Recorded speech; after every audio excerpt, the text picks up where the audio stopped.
ինչպես եք պատկերացնում ընդդիմության հաջողությունը, եթե փաստացի մի կողմում կա լոյալություն նրա իշխանության նկատմամբ, մյուս կողմից էլ ակնհայտ կոնսենսուս։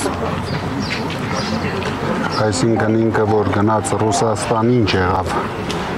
Ամեն դեպքում վերականգնեց գնաց ասեց, որ ես ձեր Նիկոլայն եմ։ Հիմա ռուսները կհավատան, չեն հավատա, ես շատ գիտեմ, կտեսնենք։ Պարոն Կարապետյան, մամուլում տեղեկություն է տարածվել, ըստ որի Վլադիմիր Պուտինի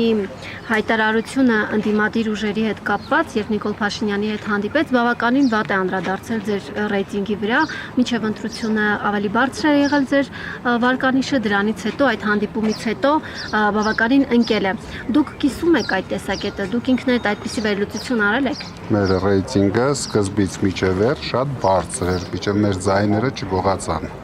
Հենց գողացան, մեր ռեյտինգը ընկավ։ Պարոն Կարապետյան, Սահմանադրական դատարանի որոշումից հետո համատեղ հայտարարություն տարածվեց քաղաքական ուժերի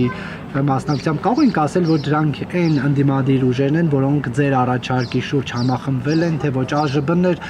Հայ ազգային կոնգրեսը, Հայաստան դաշինքը եւ Ուժեղ Հայաստանը։ Նրանք այն ընդդիմադիր ուժերն էին, ովքեր մասնակցել էին ընտրություններին, բայց կան շատ ընդդիմադիր ուժեր, ովքեր չեն մասնակցել կամ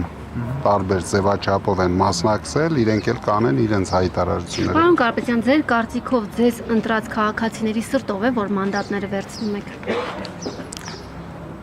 Մեծամասնությանը այո, բայց կա ուղղորդված մի խումբ, դա իրենց խնդիրն է։ Բայց եթե ձեզ էին ընտրել, Ուժեղ Հայաստանին են ընտրել, ինչպես կարող էին իրենց ուղղորդել եւ ով է ուղղորդել։ Դե դուք տեսաք։ Չտեսանք, ինչ տեսանք։ Հենց հաջորդ օրը ուղղորդեցին։ Ով ուղղորդեց, բայց եթե մեկը ընտրել է Ուժեղ Հայաստանը։ Դե դրա համար դա մեր վրա չազդեց։ Իրենց թվում է իրենք ինչ որ խաղեր են խաղում, դա ազդելու է մեր վրա։ Բայց ոչ մի բան մեր վրա չի ազդում։ Մենք մեր որոշումները ունենք, մենք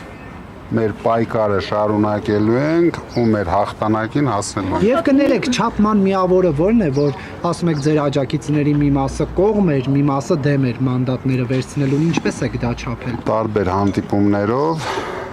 մեր թիմակիցները ունեցել են տարբեր հանդիպում,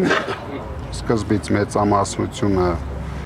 ովքեր ենթարկվեցին պրովոկացիայի դեմ էին, հետագայում մեծամասնությունը կողմ էին։ Շատ մեծամասնություն։ Պարոն Կարապետյան, դուք խոստացել եք, որ հաջորդ վարչապետը դուք եք լինելու։ Ընտրություններով չի հաջողվել դառնալ վարչապետ։ Ինչ լեգիտիմ ճանապարհով եք պատրաստվում հեռացնել Նիկոլ Փաշինյանին։ Ընտրություններով ոչ մեկի չհաջողվեց դառնալ վարչապետ։ Այդ դեպքում ինչու գնացիք այդ ճանապարհով։ Որ ճանապարհը։ Ընտրություններով, հետո դիմում եք ՍԴ, ընդ որում այս Սահմանադրական դատարանի, որի ընդդիմությունը համարում է ոչ լեգիտիմ։ Ով է, մի հատ հիմա հասկացանք։